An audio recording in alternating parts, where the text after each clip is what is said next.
Hi, everybody. Hi. How's it going? Good. Don't worry about the camera guy back there. This is just sort of a thing with the three of us. We're just kind of getting a show taped. It's not going to go on TV or anything, so just don't worry about it. Don't heckle. Don't say anything really stupid because you're going to be on. I'm just kidding. But you can. Not that we would say anything stupid or anything. But anyway, so that's Jim McAllister. He has a television production company. So if you ever want him to do your weddings or anything kind of special events, Jim's your man. All right? Actually, he's worked with us for 8 years or more. Yeah, on television shows. So he's a good man. Good guy. All right. So you guys ready to go to Thailand? Yeah. Cambodia? Yeah. Vietnam? Should we close that door? How many of you guys have been there? One of the three countries? The Vietnam wow. War? Any war veterans here? One. Don't worry about it. We're not going to get really heavy, but we will have to talk about it because it is the American War, so just to let you know. But it won't get real heavy. Let's see. So should we go? Sure. So as soon as we close the door there and...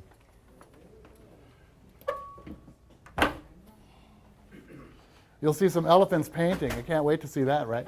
Yeah. You'll see.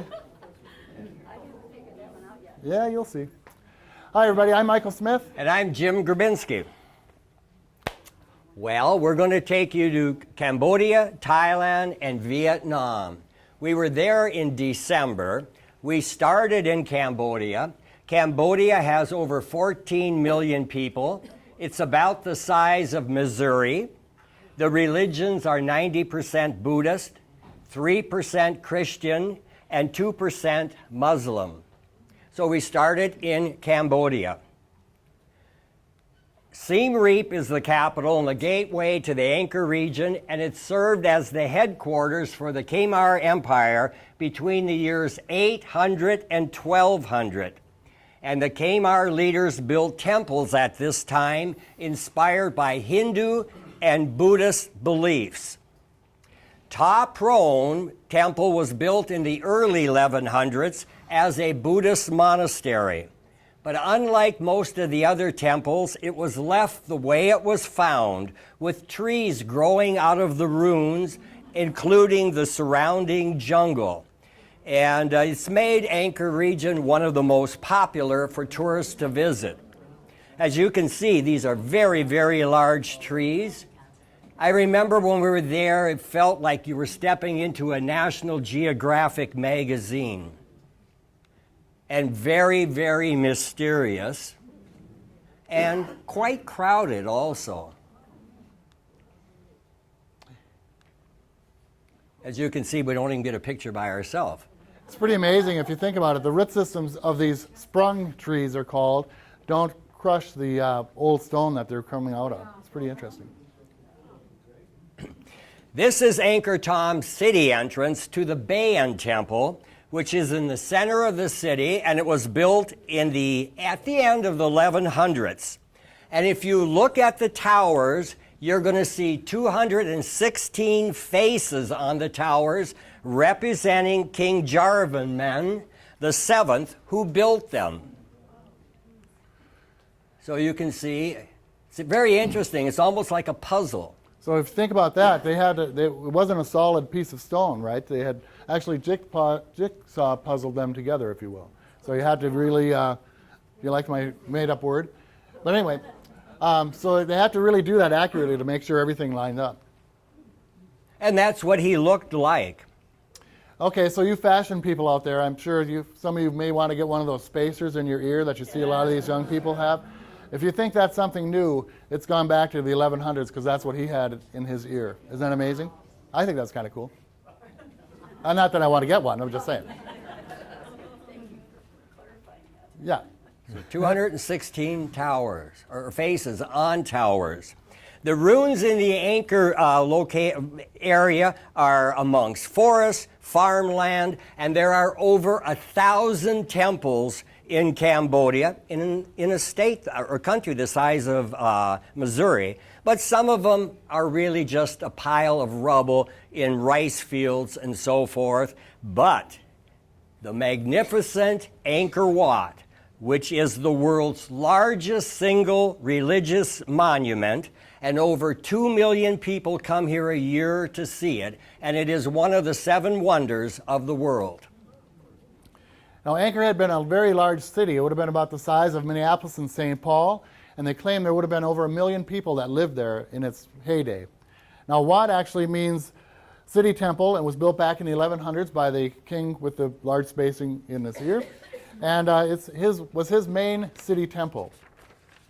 This is what it looks like with a reflection in one of the many ponds that surround it. There's also a moat that surrounds it as well, bird's eye view. It's a little over 2 miles long, and it's over 620 feet, wide. Now, they claim that because it was separated from most of the other jungle, it wasn't taken over by the jungle like Top Prone was. It's pretty cool that it's a very beautiful sandstone that it's made out of. But when it becomes dusk, maybe 5:30 or something, when the sun hits it at a certain time, this is going to be an ooh-ah moment. Ready? Right? Okay, so it's beautiful there, right? Watch. Ah. That was pretty good. So, but it's really cool. Everybody around that time, they all gather around it and stuff like this, so it gets pretty congested. Now, if you look... But I think they also gather around because they serve red wine with crickets. What? Yeah. The wine or the crickets? Yeah. And to answer your question, no, we didn't have either. Sorry. But anyway, so you'd have to have a lot of the wine to even try a cricket, right? I mean, just think their little legs in your teeth. You have to floss them out of there. Anyway, even with chocolate, I'm not going to have that. But I wanted to show you here, just for security reasons, the staircases going up to the top part of this temple are very, very steep. So you actually have to climb up and you have to climb down. Because if you try to walk down like a regular staircase, you're going to pitch forward because it's so steep. But it's pretty cool nonetheless. You know, we have a Great Lake here in Minnesota, right? Well, they have one in southeastern Asia as well. It's called the Tonle Sap River, and it's actually, or lake rather, it's a combination lake and river system, and it's the largest freshwater lake in southeastern Asia. Now, to show you, and it's also a geographical wonder for what I'm going to tell you, the dark blue is its average size and depth, which would be about 2 square miles by 3 feet deep. So in the flooding, which is kind of a purplish or light blue, if you will, I don't know if I'm colorblind or not, it actually will expand out to 10 square miles and 29 feet deep. Now, a lot of times people think flooding is really a bad thing, but I'll tell you in a moment, it's really not. Now, how this happens is they have a Tonle Sap River that runs out of the lake normally.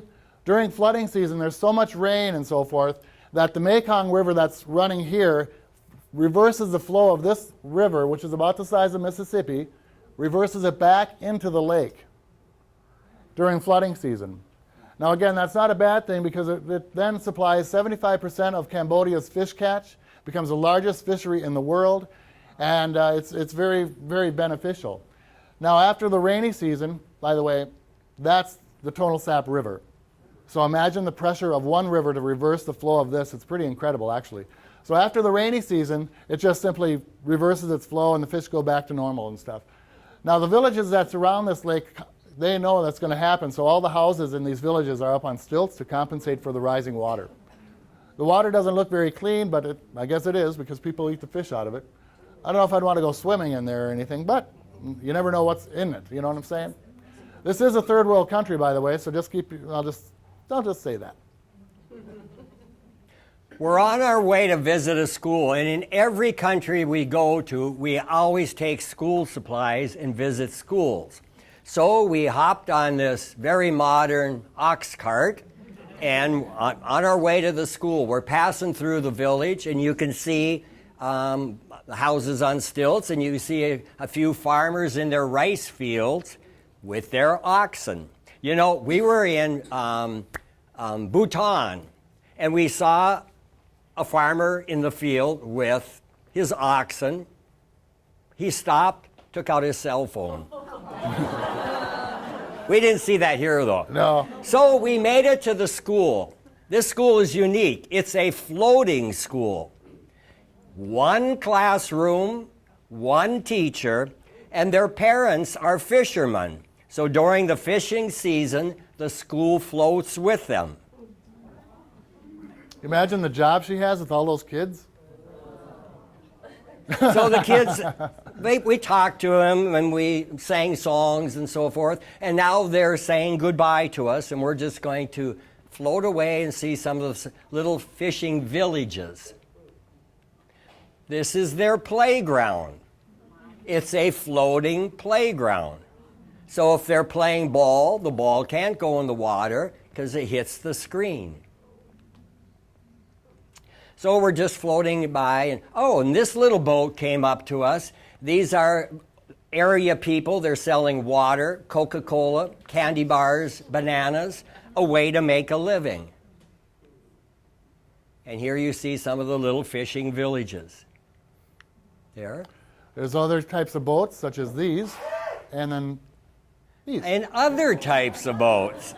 It looks like almost something a little child would go down the snow hill here in Minnesota. Now, the boy in the front, he has a little guest. He has a snake with him. I don't know if I'd put him there.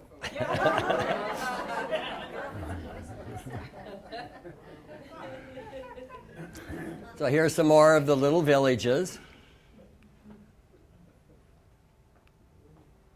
We were invited to dinner at a local's house, and they were farmers. So after dinner, or lunch, I should say, they showed us their farm. They're croc farmers.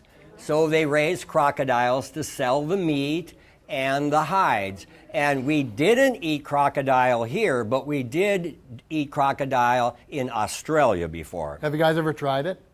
I did. Yeah. I don't think it tastes like Didn't chicken. taste chewy, white In looking. New Orleans, I tried it. Oh. Yeah. I don't remember what it tastes like, but anyway. Then we took a tethered hot air balloon ride to see an overview of Angkor Wat. So up and away, not really away because you're just going up. And this is what Angkor Wat looks like from the air. And you see the moat around it. And a little cricket bar right down Yeah. Then we went to the killing fields. This is a killing field monument. This is one of many execution sites in Cambodia, and it honors the millions of victims of the Khmer Rouge. The Khmer Rouge period was in 1975 to 1979, and it refers to the rule of Pol Pot and the Khmer Rouge Communist Party over Cambodia. This is just one of many killing fields. In the 4-year period, over 2 million people died due to political execution, disease, starvation, and forced labor. This is another one of the killing fields. And due to the large number of deaths during the Khmer Rouge period, that 4 years from 1975 to 1979, it's considered genocide and known as the Cambodian Holocaust. Now, real quick with these killing fields, as Jim said, they're all over Cambodia. Now, let's say if you're walking through one of the parks, and in the fields, the farm fields around here, when the spring comes, the stones rise.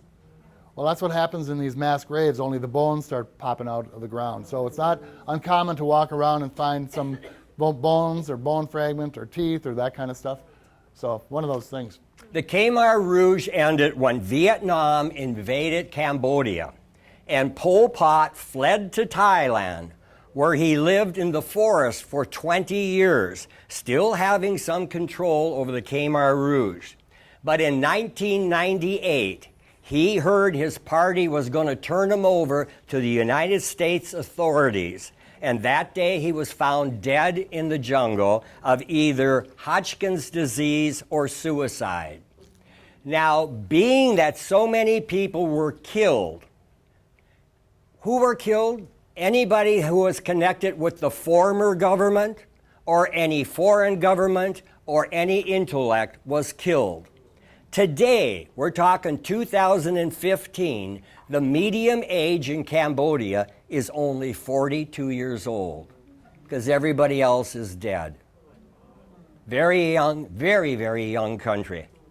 And it's very, very inexpensive as well. So for those of you who will be traveling over there or thinking about it, these countries are very inexpensive, the three that we're going to be talking about today. You know, I've said this many times. People would say, "What's your favorite countries?" Well, now we say Antarctica, but we would say, well, we like the continent of Asia and the continent of Africa. But I would always say, there's one country I knew very little about when I went there, and that was Cambodia, and it turned out to be one of my favorites of like roughly 75 countries we've been to. Yeah. Well, we're going to go to Thailand now. Thailand is about the size of France. They have over 57 million people that live there. The religions are Muslim, 22% Muslim, 3% Christian, and if I'm doing my math right, then it leaves 95% as Buddhists. We're going to start off in Bangkok. We flew into Bangkok, which is the capital, very crazy, fun city. Then we flew up to Chiang Rai. We'll show you the hill tribe women. We'll then drop down to Chiang Mai, and we'll take you to an elephant camp and go riding and show you that they actually can paint. So, no, it's not going to be a blotch. You'll see. So anyways, Buddhism is, like I said, 95%. So there actually was a Buddha that lived 560 BC. Now, Buddha means enlightened one. And his full name is Gautama Buddha, and he was actually a prince, and he left all of his worldly possessions behind. He left his wife and his daughter behind. Responsibility, sorry, just had to say that. And to go heal the worldly problems. So he did that by sitting under this fig tree. And so legend has it that he attained enlightenment while meditating underneath this Bodhi tree, or fig tree.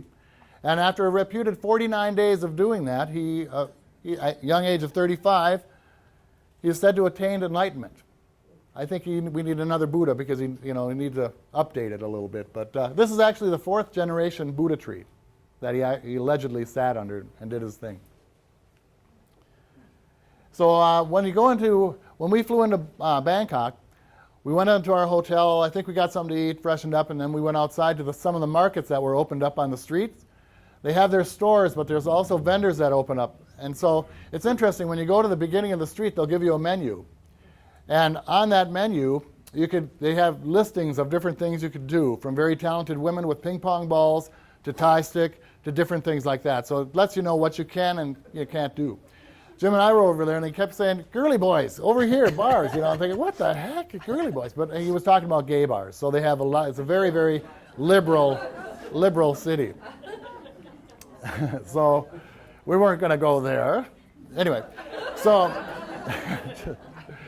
here's some of the vendors here. You can buy T-shirts if you want. If you didn't have enough to eat, you could always stop at McDonald's here. You go across the street and wash it down with some vodka there.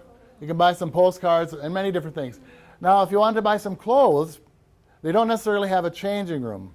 What they do is they have a hula hoop that has material around it, right? So you have your buddy hold it up for you, and then you step into it and you change your clothes. And if he's not going to be a smartass and drop it at an inopportune time. But it really doesn't matter, because we were at other markets where if you wanted to try on your jeans, you just drop your pants and try them on. The women eating lunch will look back and laugh a little, but they'll ignore you. So that's kind of how that works over there. You gotta have modesty or whatever, So talking about Buddha, when you go to Bangkok, I can guarantee you, not only will you go to some of these shopping things, but you will definitely see 3 main Buddhas.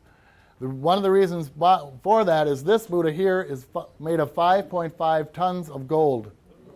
It sits at 10 feet high, and it's 12 feet in diameter. So it's very huge. And it's interesting, too, even though they have guards there, they don't necessarily have anything to protect it. So if you wanted to, you could reach over and touch it. But I guarantee if something like that happened, you'd be out of there in a hurry.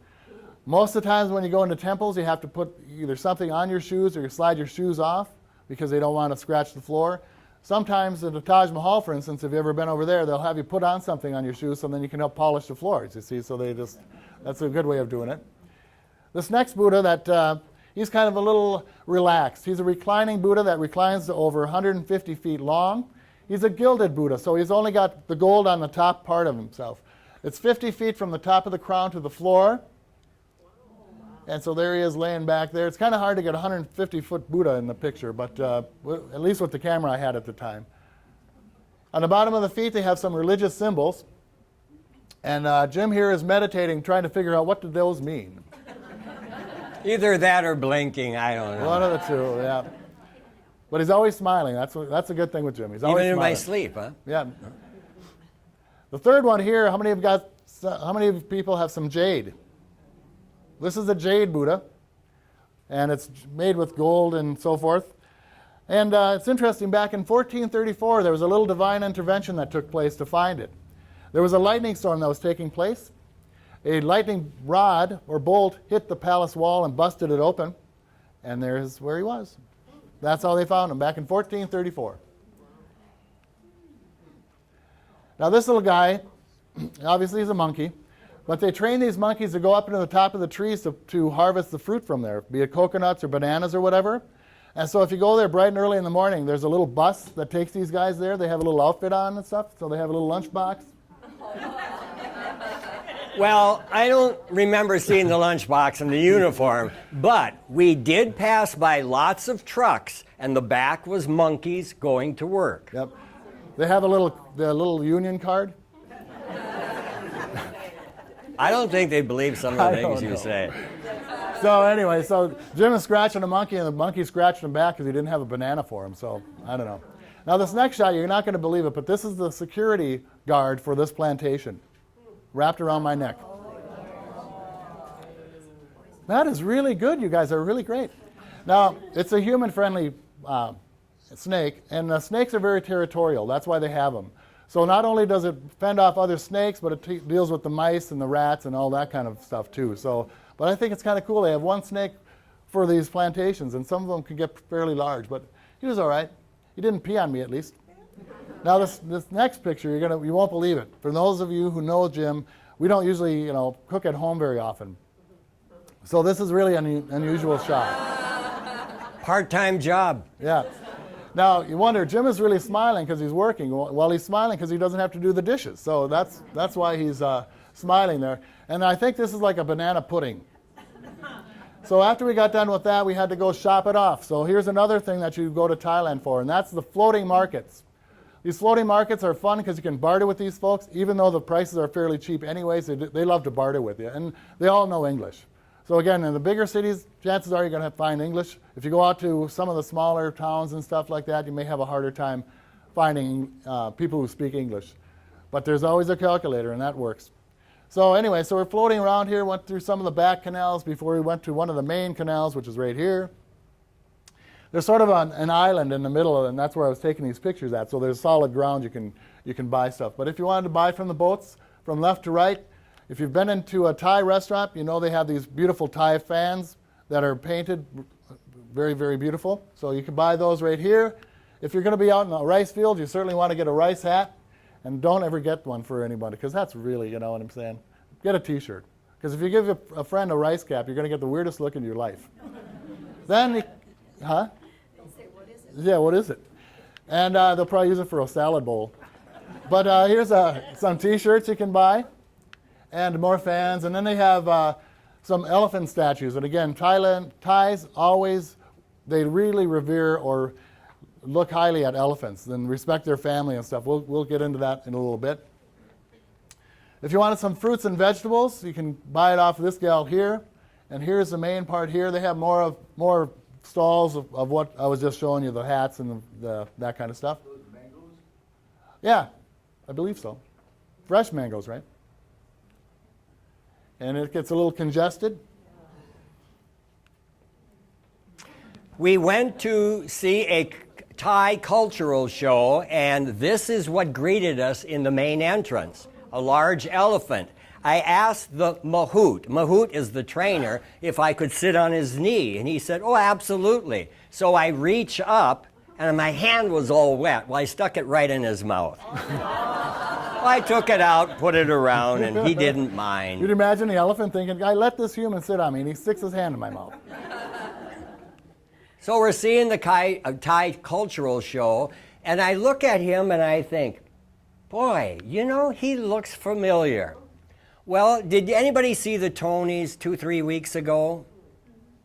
Well, if you saw the Tonys, actually he represents King Montauk, who expanded Western trade, and it was romanticized in the musical The King and I with Yul Brynner. And actually, that musical is back now again. So we're just going to see some of the Thai cultural dances. Here's a typical cultural dance. This is a percussion dance. It sounded like drums pounding, unless you had your ankle down there, then you aren't going to hear it. But your ankles better be up, up and away. We then flew on to Chiang Rai, which is the northernmost province, and it was founded in 1262. It has a population of 200,000. We wanted to see some of the hill villages, hill people. So here is a hill village in the remote area of northern Thailand, Laos, Myanmar, or Burma. Various people came from Tibet and China over this past few centuries. So here is a hill tribe woman. This is a hill tribe woman eating betel nut, which reddens their teeth, and this is a sign of beauty. Some don't agree. I know, think, they kind of, the facial looks on your faces show that you don't. When we were in Bhutan, our guide there was about 35, and he always had red running down here because he chewed betel nut. It's kind of like a little high. I mean, I don't chew snuff, but I suppose it would be similar. Like nicotine. Yeah. That's what betel nut looks like before it is processed. Then we wanted to go see the Kayan Lawi long neck women. And so we're walking through the villages, and in the late 1980s and early 1990s, due to a conflict with the military regime in Burma, the Kayan tribes fled to the Thai border. Now, among all the refugee camps, the long neck section has so many tourists, they do not need any financial aid whatsoever. Why is that? They make these beautiful weavings. They are beautiful people, friendly people, and just we just love them. Some of the girls began wearing a ring at the age of 5. Now, periodically, it has to be removed, and one more round has to go on, and then it's put back on. But they must hold their head because they really don't have any neck strength or neck muscles. So obviously when she takes this off, or they take it off her and make one more wound, she doesn't really have much neck muscles. Now actually, the weight of the brass coils presses down on the collarbone, compressing the rib cage, not actually lengthening the neck, but deforming the collarbone. The reason they wear them is not really known. They say it could be for tribal identity or a sign of beauty, but they are very, very, very beautiful people. This is their little village here, and you can see the bags and different scarves. You know, when we were there was a couple women from Wisconsin. And shouldn't say that. Maybe somebody here from Wisconsin. Well, anyhow, so we get back, and everybody's showing what they bought. Oh, these scarves were very expensive, maybe $2, $3, you know. And someone said, well, didn't you get any? No, they wouldn't barter, so I'm not paying them that kind of money. And I'm thinking, really? This is all they have, and you could spend $10,000 coming here, but you couldn't give them $3. Yep. Anyhow. Yeah. So now we're going to go to the Thailand-Myanmar border. And before we got into the city, you have to have a day pass. So that's what we're waiting for. So in the meantime, Jim and I, there's always a camera around. We want to get our picture taken. You know how that is. So we are right standing on the border there because the river kind of divides the two countries. So anyways, after we got our day pass, we were matched up with a rickshaw driver. Now these guys know this town like the back of their hand. So what do you think they did? To get us to the center of town, they had a race. And so they went every different way, and we're all going, oh my God, it's fun. But it's those two gals from Wisconsin really didn't like it. I'm just kidding. I'm just kidding. We're picking on them. But anyway, so no, it's really fun to get to the center of town. So once you got there, you could do a few things. You had some time to either have lunch if you wanted to. You could deal with this little guy, which most people did because he's so cute. Now, in those, what he has there are called good luck baskets. So you'll buy a basket from him, and then inside there's a live bird. So for good luck, you'll release the bird, and then you'll give the basket back to him because you really don't need it. Well, you know what the little stinker does? He walks away from you, he'll open up the basket, and the bird comes back, and then he goes on and throws it again, you know. Little con artist. So it's like, what the heck? And they have to be pretty tough birds because, you know, this little guy, you know, little kids, they drop things all the time. So he was dropping those baskets all the time. Well, I thought that was kind of funny. And if you wanted to do some meditation, you certainly could go into this temple. But again, you have to keep taking your shoes off. And quite honestly, after a while, you get sick of doing that. Because generally, when you go over here, you have the tie shoes, right? The tie you have to tie. So if you ever go over to these countries, make sure you have slip-on shoes. Because then it's not a hassle to do that. But anyway, you could do that. This temple here was built back in 1997 by a very creative architect. He's got a combination of Buddhist and Hindu temple all in one. And it's very white. Somebody asked what it was, I don't remember. But it's very creative nonetheless. So as you walk up to the entrance to go inside it, they don't allow pictures inside these temples, so I don't have a picture to show you. But they might have a giving bowl here where you can give donations. That's what I'm assuming that is. Other than that, I don't know why he's got the arms and the hands and all that other stuff going on there. But you see a skull, and I remember seeing what looked like a devil or something, so I don't know exactly what it is. Yeah. Speaking of the devil, some people have the devil's hands around their throat when they get involved with heroin. And so we're taking you to one of the most profitable and heroin growing regions in Thailand, poppy seeds. This is a poppy field. Obviously, he's got a welcoming sign there in the front. Now, Thailand is very, very green, and it doesn't take authorities very long to fly overhead and see poppy fields because they're just bright flowers that are in the fields. And so that's what you're looking at here. So poppy cultivation decreased by 80% in the year 2000, and the government thought we could just simply replace the crops to the farmers. Well, guess what? They weren't making any money on it. So what do you think happened? They started going back to this. So I guess you could say that poppy cultivation was getting high again. Oh. Ding ding! Anyway. Oh, well. So anyways, so I'm not really sure how it all works, but let's just be the basics of it, right? So after a while, the flower matures, the petal falls off, and this is the guy that they want. So they'll dry it out, and I'm not sure what they do after that. They dry it out, and then they do their magic or whatever you want to call it, sin or whatever you want to call it, to make opium or heroin or whatever. So that's kind of the story with that. Then we flew on to Chiang Mai. Chiang Mai was founded in 1296. It has a population of 148,000 people. It's the second largest city in Thailand. It's a gateway to the north, and there's a moat all the way around it. Here again, we're in another country, so we visited a school. And it is Christmas time, so they're playing Christmas music for us. Then we went to a silk factory. The silk factory, to see the entire process from the silkworm to the finished product.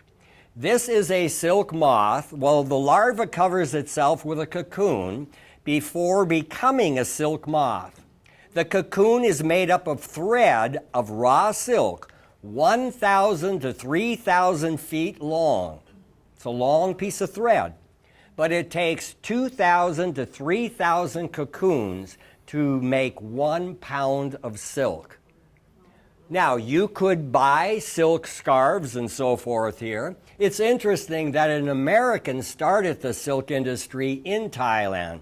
His name was Jim Thompson, and he started it after World War II, but in 1967, he disappeared in the jungle and was never seen again. We also visited a teak factory. Here he's making a beautiful wall hanging. You can order these and pay for them, and they'll ship them back to the United States for you. Like it says here, dining room table, special order. So he's going to carve this. It was a very large table, and he carves the chairs, and then there will be a glass put over that, so your beverage won't tip over. We bought this teak elephant. It's very heavy. It stands about this high. So that is in St. Cloud, and they shipped it to us. We got up bright and early in the morning. We wanted to walk to the foot of the mountain to see the alms giving to the monks. But prior to that, it's very, very early, we lit these lanterns, and then we launched it off, and then it goes up in the air, and you get good luck. Just look at all the good luck all these people had. They love festivals over there. So, I don't know. Good question. so we made it to the foot of the mountain where the monks come down. First of all, we all bought something. They suggested what to bring. And so these monks walk down the mountain, and they will walk up in front of you. These four were standing in front of us. They're saying a little chant, and then they would put the bowl out, and you put what you brought, and then they'd put it back up like this and say a little chant and move on. Now, our guide said women should not touch them and should not look at them in the eye. Pretty young for monks, aren't they? Sometimes in these monasteries and stuff, they'll have some education, but a lot of times they won't. So these kids are kind of trapped in that situation. So You become a monk at the age of 5. I don't know if that's by choice. Yeah, it's kind of, and you're there your whole life just praying. No education. And so if you could leave, could you? I doubt it. so sometimes these families will donate, if you will, one of their kids to these monasteries to help them kind of have a one-up to heaven. I know that sounds kind of weird, but That's not the case in all countries. No, though. but They're sometimes. educated here, Yeah. I believe. Then we went to an elephant camp. This is really, really enjoyable. We rode elephants in and out of the water, in and out of the jungle for several hours. So we're up on the elephant with our mahout. There you see the elephant behind us. And it's interesting. The woman there, she was a retired school teacher. And she said, I would love to come back here and teach in school. Well, we got a card from her about a year later. She is back in Thailand teaching school. Isn't that cool? You can buy some bananas. So you buy a hand of bananas, and they said, give them the whole hand. Don't just give them one. That would be like giving you a kernel of corn. So, they have very, very, they can walk on real rough ground because their feet kind of squish open. How would you say that? Like that. Yeah. Because the bones inside, when they step up, they'll come up like this. And then when they step down, they'll flatten out. If that makes sense. Now, our mahout... Just nod. All he had to do was nod. Now, the mahout got off. He's taking a picture, and the elephant wants the bananas I'm holding. Well, he puts his trunk back, and, we got trunk stuff on us. That's why we're Wasn't laughing. bad. He thought, well, if you're not going to give me the whole hand of bananas, I don't want one. So he decided to eat grass instead. Yeah. Jim, I think, still has that hand of bananas at home. It's black. Look like little mini bananas now, Yeah. though. It's hard to see, but this is how you get on and off the elephant. There's a platform up there, very high up. So I get off, and I want to give our mahout a $5 tip. So I'm kind of reaching over, and he goes, no, give it to the elephant. I thought, okay, it's your $5. So I gave the elephant the $5, and the elephant gave it to the mahout. Have you guys ever ridden an elephant before? Yeah? Good thing you don't go very long, because I tell you what, your back kind of gets a little whacked on them. More comfortable than a camel, I'll tell you. So we are at a show. We're sitting in bleachers, probably from about here to the doorway. And as soon as the elephant is done doing a trick, they come running over to you and want to be pet. Here, this Mahout is standing on this elephant's back leg. And here's a Mahout with his new trainee, if you will. The Mahout is always matched up with a calf, and they usually spend the rest of their lives together, generally. So there's a big bond of trust between them. Now, this guy is just learning some of the basics. Now, as far as training goes, the Thai people have it really down pat. They respect the elephant family. Now, as you know, if you know a little bit about elephants, elephants' family unit is very important to the elephant, similar to humans. So after they're done with the elephant during the day, whether or not it's messing around with humans, giving them rides or out in the bush, pulling down trees and doing that kind of stuff, the Thai people always return them to their family unit at night. Then they'll take them out in the morning, and it's always like that. So there's always a trust between the elephant not being torn away from its family. And that's very important. Since I'm on that, not all countries do that. We were over in India, and I'm not saying all Indians do this, but in this particular part of India, they actually believe in breaking the spirit of the animal to help it train. It's similar to when humans go into the army. You go through the basic training, so they want to retrain you, reprogram you. That's sort of what some people think is a proper way of training an animal. The thing about that is there's no trust then between the animal and the human. So we were over in India, and we saw an elephant about the size of that guy chained to a post, and let me tell you, I'll just put it this way, he was not very, very happy. So this is what happens. So then these guys who are trained, these elephants that are trained that way, they'll go off to a circus, or they'll go off to maybe a tourist site and give rides to humans, and all of a sudden they go off. That's why. Generally, Thai elephants don't ever go off on humans because there's such a connection between the two. So anyway. Here, now you can see how close we're sitting there. Here, this Mahout is getting a ride on the elephant's tusks. Not only is this elephant doing something that's totally unnatural for him by sitting down, if you look close enough, he's sitting Indian style. Here's an elephant standing on his front legs, and he's using his trunk as a balance. So we have some athlete elephants. So this guy's the elephants versus the humans, and this guy just kicked a soccer ball. It was blocked by the human and returned. He's kicking it back. They're persistent. And here's some elephants playing basketball. So this little guy, he's he's working his trunk, and he's kind of working the crowd. He's just kind of getting into things. So you can see on the just using this as an example, the tip of an elephant's trunk would be like us wearing a mitten. So it's like that. So they have the ability of grasping things, somewhat. So that's what he's doing there. Now his counterpart there, not only is a very nice elephant, he's bringing back the hat that blew off his Mahout.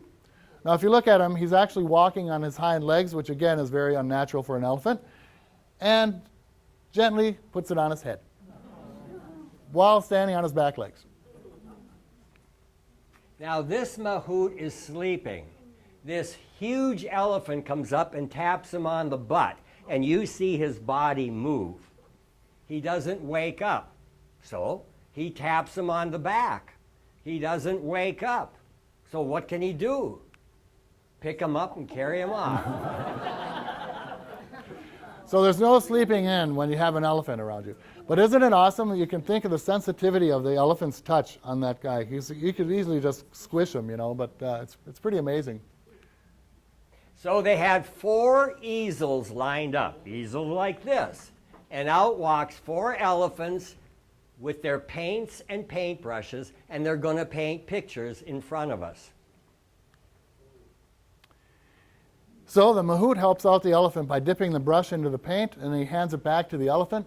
The elephant starts doing a stroke, and he's making the stems of flowers, is what he's doing. Again, you can see the Mahout handing him the brush. Now he's putting flowers on the stems. Here he's putting leaf on the stem. So it's going to be a beautiful flower. See, how many of you thought it was just going to be a blob of paint? Yeah, well. So this guy is finishing the flower.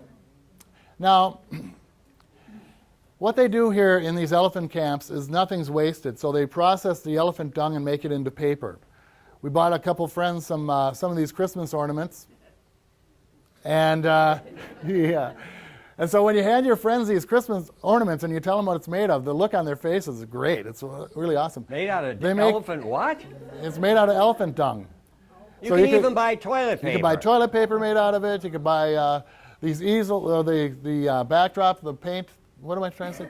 The paper that they're canvas. painting on is elephant dung. You know, they And so have it's- shop. You've all been in home like a Hallmark card shop. Well, they have shops that look like this, but it looks just like a Hallmark card shop. But everything in there is made out of elephant dung. Yep. So this guy is finishing the flower.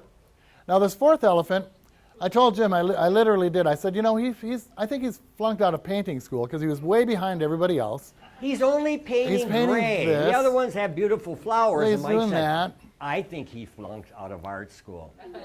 Now this next, he did a few more strokes before we get to this final shot. So this is what he actually painted. It wasn't until the last stroke, when everybody laughed, that you knew what he was painting.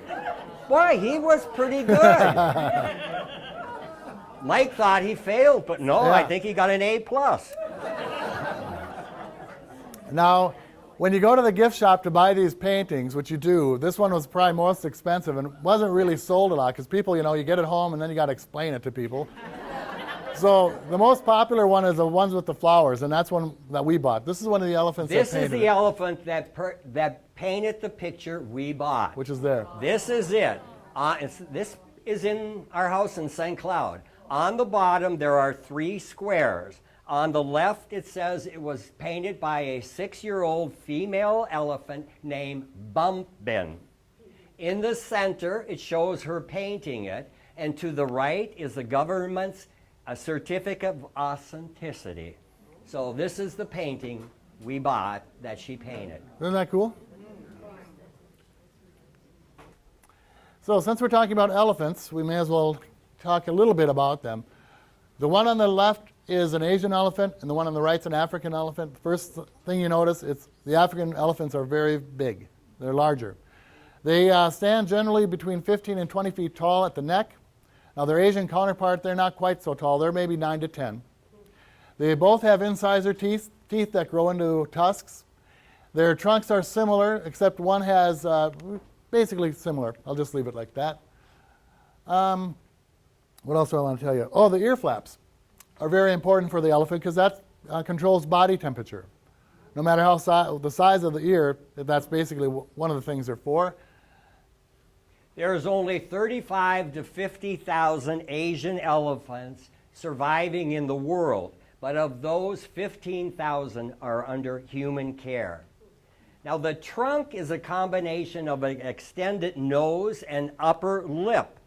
The nostrils are at the tip, along with like a finger, and it's almost like a mitten.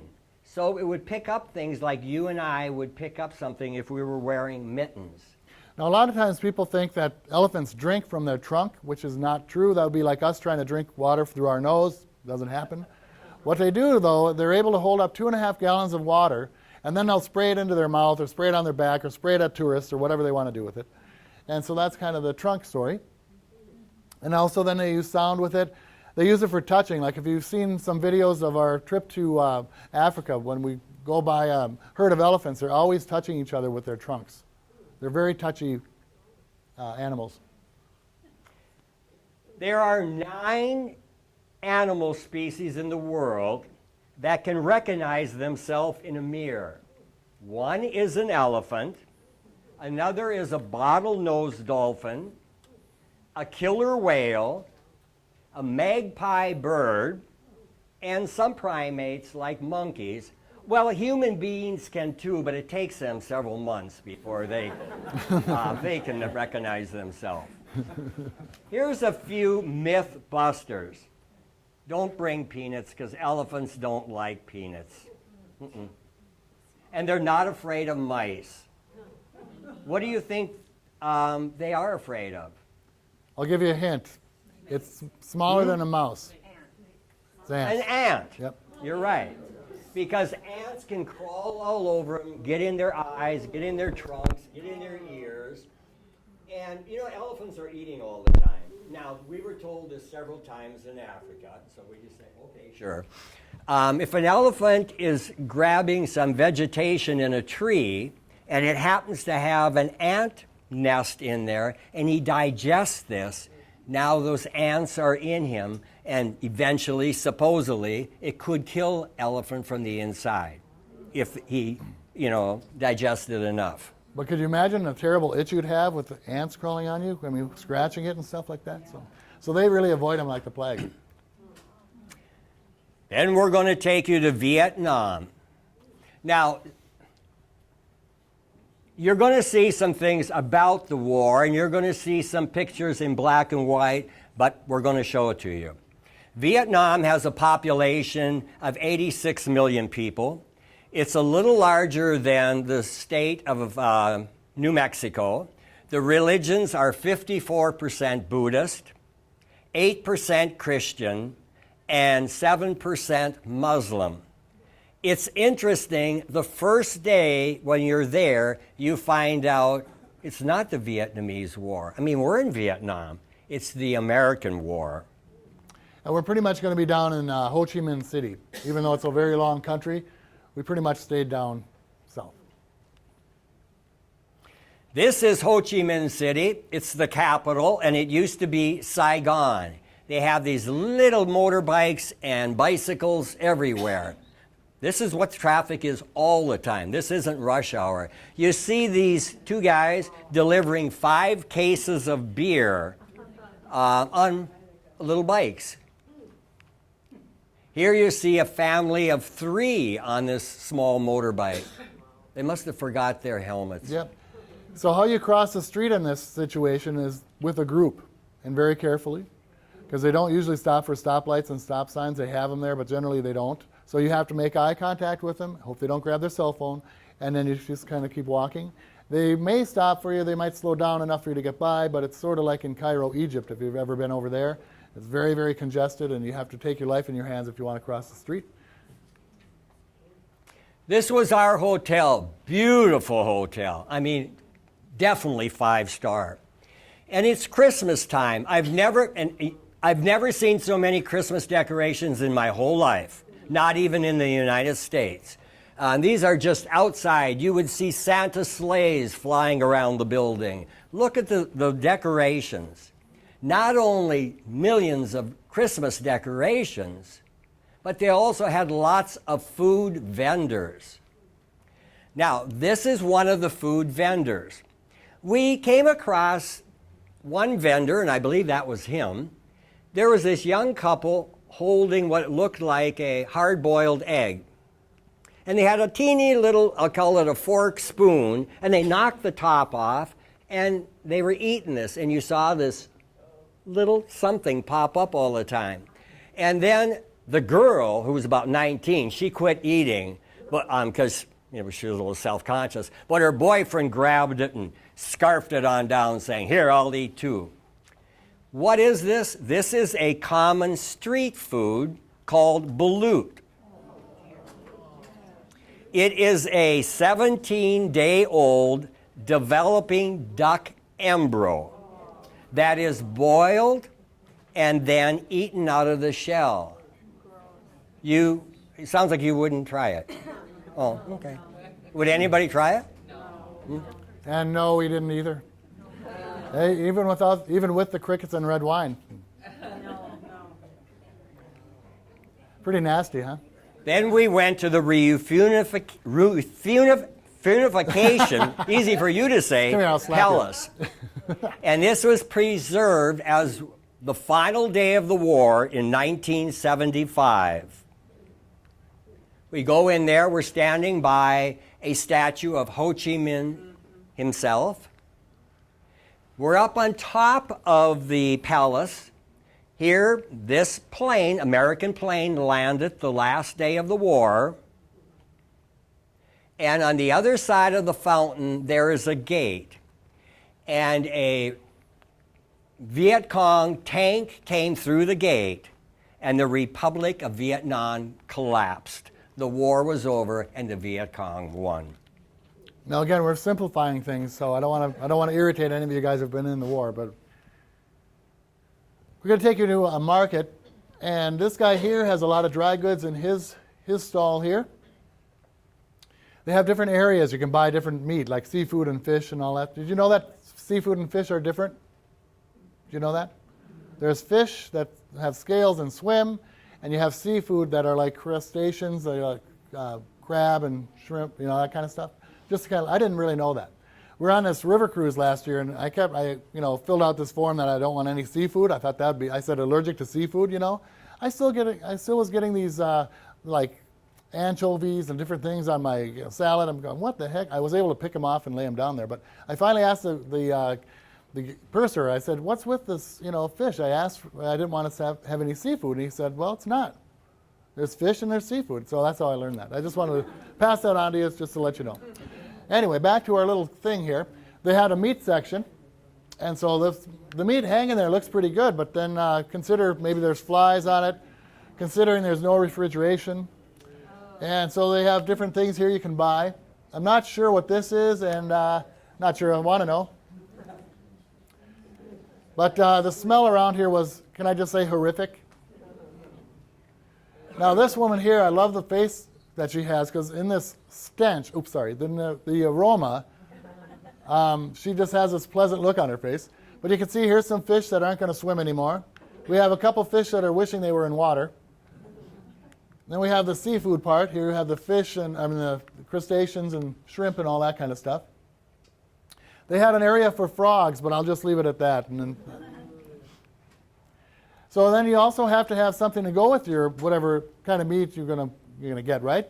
So here's some spices and some rice, and the black dots that you see there, they're flies and they're not any extra. Then you're gonna have to buy stuff to serve it in, and so here's another area. You could buy your pots and your dishes and stuff like that. And you see these bikes and motorbikes all over this city here, and look at the produce that they're lugging around. This guy here has like liters of soda, it looks like, on the back of his bike. Here, I don't know if you can notice just how big that is, but the guy's, I'm not sure how he's managing to steer his bike when he's pushing that wooden or that metal door or wall or whatever it is there. These guys, you know how heavy wrought iron is, right? Well, these guys are moving that around. And from the granite city that we're from, right, this is a granite slab. If this guy who's pushing this one stops too fast, you could get beheaded. And his head would just slide right over that. Can you imagine that, right? Anyway, no meditation on that. So then we're going to go down the Mekong Delta, taking a little tour down the southmost southern province. You have the Mekong River, or also known as the River of Nine Dragons when you're over there. It starts up in the Tibetan Plateau, and it runs 2,800 miles south and enters into the China Sea, but also makes one of the largest river deltas in the world that covers over 15,000 square miles. So it's huge. You can actually see it from outer space. Well, it's kind of interesting too, because then it becomes one of the most fertile rice-growing regions in the world, and it then is the second exporter of rice again in the world. Here's what it's like when you're kind of going down there. It's pretty peaceful, kind of relaxing, right? Until it becomes Saturday and you get out there for shopping. Then it gets pretty busy. Totally different lifestyle. They don't have roads over there, so you have to learn how to paddle a canoe or boat, river boat or whatever. You have to get used to heckling or bartering up there. So it's kind of interesting, And then this is an area, it's really great when you're there. You appreciate it, but then you really appreciate going back to Minnesota. I'm not saying that the United States is the best country in the world, but I will tell you it's very nice as far as coming back. When you travel to these kinds of parts of the world, it's nice to come back here. So we're going back to Ho Chi Minh City. And again, this, as Jim had mentioned, this is traffic all the time. And little piggy, actually it's pretty big actually. He's getting pedaled to market. When you're in these countries, we have a personal space of about a foot or a foot and a half between us. You don't have that over there with these populated countries because it's just so small, they just don't have it. Our guide wanted to take Mike and I out to eat, and I wish we would have taken a picture before we ate it all. But so we're walking downtown, and we go through the alley, and we take the crickety old stairs up on top of the building. And so we're sitting on top of a commercial building. We're the only non-Vietnamese there. And he suggested we each order something different. I can tell you we didn't have fish because Mike definitely isn't going to have fish. I think maybe one ordered chicken, one ordered pork, and something else. He suggested that. And everything comes raw, and your vegetables and all that. And then you walk it in front of you there and eat it. Obviously, it was very good because you can see there's nothing left. I wanted to pay the bill. We each had a meal. We each had 2 beers. The total bill was like $14. This is Cu Chi Tunnels. This is a diagram here showing 3 levels of tunnels that are 75 miles long below the ground. This is how they fought many, many times. Now you're going to see some black and white photos that show how they were used during the time of the war. But we are down in the tunnel. Here I'm going probably up above. I'm exiting. And this looks like a termite mound. No, it's not, though. Yes, it looks like it. It's a way of getting ventilation, air down in the tunnels. Now, you can see a square there, but if this was a carpeted room, or if I say, do you see anything there? You would say, no, because we just saw leaves. But just then, he popped up. So, in the war, he could pop up, shoot, and drop back down again. I was one of the smallest, so I volunteered to drop down in there. I think I dropped maybe 8 inches, and then within a block or 2, I worked my way out. So these are some black and white pictures that we purchased there that showed during the war. Then, it's probably about the size of this table or a little larger. Let's say I hear some action over there and I want to go over there, and all of a sudden Mike hears me scream. Well, he comes running over there. He doesn't know where I am until he ends up the same place I am. It's a booby trap that flips over, and you're going to land on these bamboo spears. Here's just some of the rooms down below. There's a surgery room, different meeting rooms and so forth, little school under there, mess hall, tiny cinema. Here you see a Viet Cong keeping the tunnel open, and it's like one dustpan full at a time. It's 75 miles long. And here, one reading the local paper. You didn't even know who you were fighting against. Here's a teenage girl. And one thing to keep in mind with those tunnels, what do you think comes in the tunnels when it rains? These snakes, these spiders, and all this other stuff, so it's, I can imagine it. But I couldn't imagine this too, you know. These young people are fighting against strangers, right? Against their farmland. And, you know, it's a different perspective of the whole thing, but they always called it the American War. But this gal must be about 14 years old, defending her home, you know. Some of these shots that we're going to be showing you are not going to be very pleasant, but we'll be showing to you anyways. We got the pictures from the War Remnants Museum, or the American War Museum. They didn't allow you to take pictures on the inside, but they had plenty of these postcards for you to buy. So we'll show you some of those, what we bought. Most of the exhibits on the inside were highly critical of the South Vietnamese and American war atrocities. So again, they have the American planes on the outside, and on the inside you just walk around and saw pictures on the wall and stuff. There was an area, obviously, where you could take a picture. This would be an easy way to get out of the war. And this one is, the way I understand it, is a tiger cage. And the way I understand it, I could be wrong for those of you who were there, correct me if I am, nicely. But basically, the prisoner was set in that cage. The cage, I think the floor of it was solid, and the walls and the top were made of barbed wire and razor wire. So you didn't really want to move, but you know, try doing that. So I believe that's what those, was that kind of close? Do you guys know what I was talking about? No? Okay. Anyways, just nod. Again, say something with enough confidence and people will believe you. So anyway, some of these these pictures are going to be kind of tough. They were probably in Life magazine as well. The emotion on not only this family's face, but on his face as well. What do you do? You know what I mean? I mean, that's off. I mean, I couldn't imagine. It looks like some infighting within some of the soldiers. The emotion of the mother and her kids. The look on that guy's face, whether or not he's going to be shot or not, must have been horrific. Now, you know, I always used to think before we started doing these, as far as war goes, that the Nazis were probably the most horrific, which they were. But you know, war brings out the worst in everybody. And so a couple pictures here will show you we didn't do a great job with that in that regard either. We have a body here. Some of the U.S. guys are taking around. You can imagine the guy with the nightmares he's going to have for the rest of his life. I want you to pay attention to the picture here, because not only is he holding a part of a body, but the rest of it is down on the foreground there. Couldn't imagine it. Couldn't imagine that guy. I don't think he made it. That was on the cover of Life magazine. I remember that. Yeah. So is this. And you have a policeman in the background who is lighting a cigarette. But I couldn't imagine that. This is probably one of the most iconic pictures in Vietnam's history.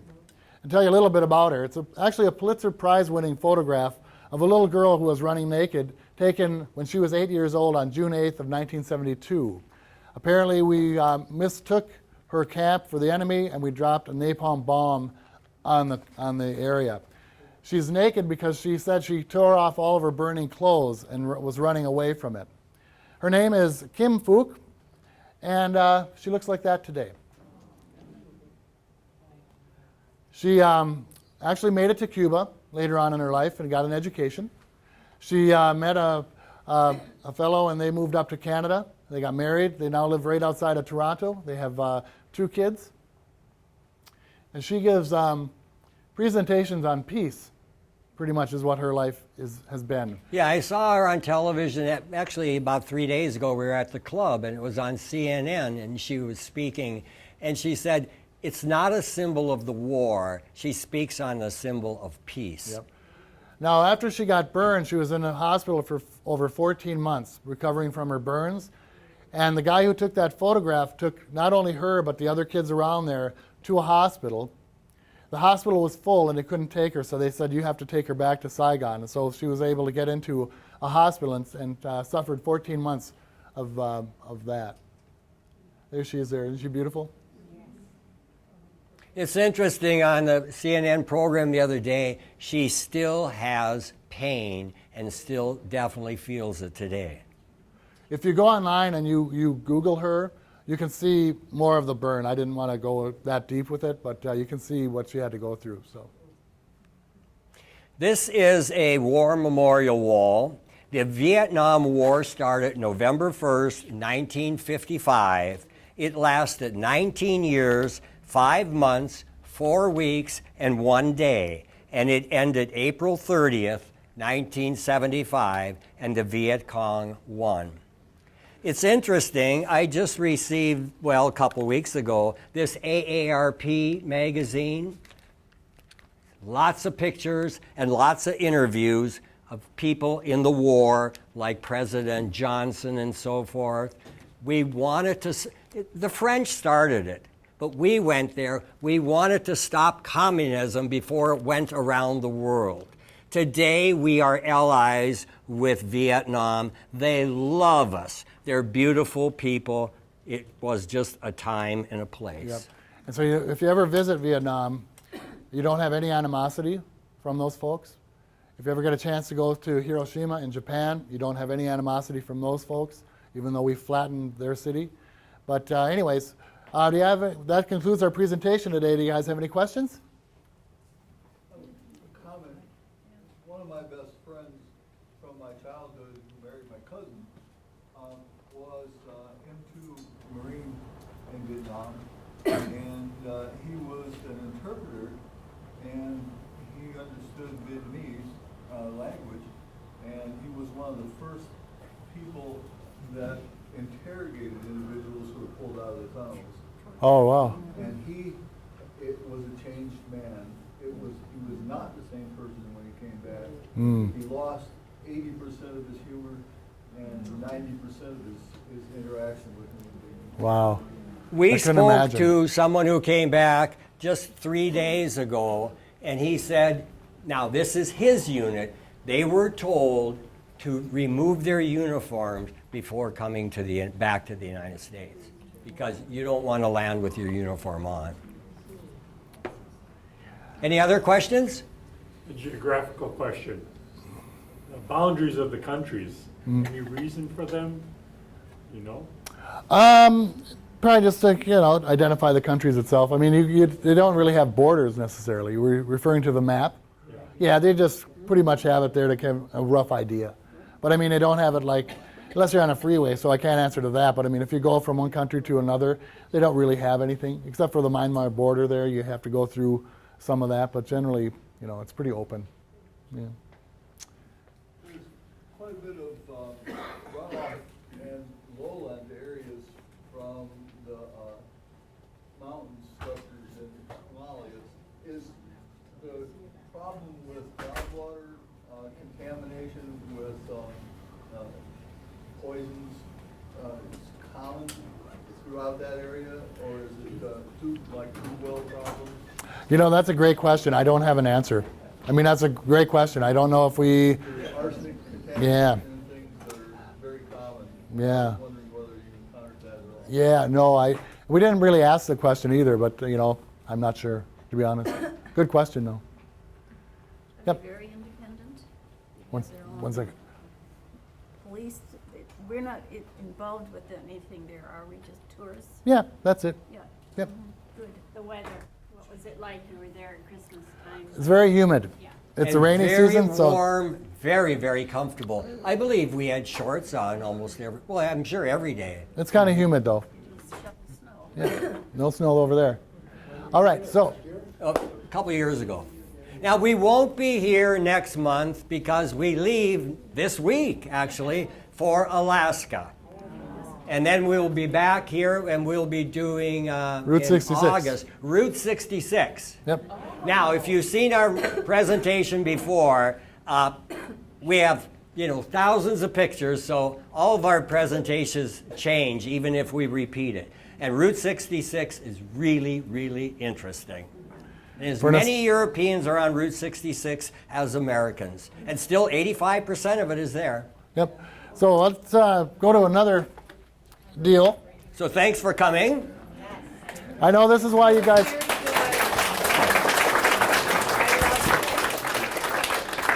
No, I know really this is why you guys come here. To try to win something. It isn't Yeah. to hear our jar roll. No, they want to win something. Now, did everybody fill out a little orange ticket? The gals in the back, did you guys fill out an orange ticket? Will you do so, please? Well, sure. And then sign in as well. Just come on up here, just put your name on the little orange ticket, and we shake it up, so even if they win, it's not fixed. Although we know them, so it is fixed. Especially. Yeah. Do you know the date here in August? It's always the fourth Friday, and if you actually walk out into the main room, there should be a poster there, and it shows about 4 pictures of Route 66, and it will give the date. Also, we have a website, so if you're computer savvy, you could go to www.traveltalkin.com. The 28th, she thinks. Fourth Friday. Anyway, that website is www.traveltalkin.com.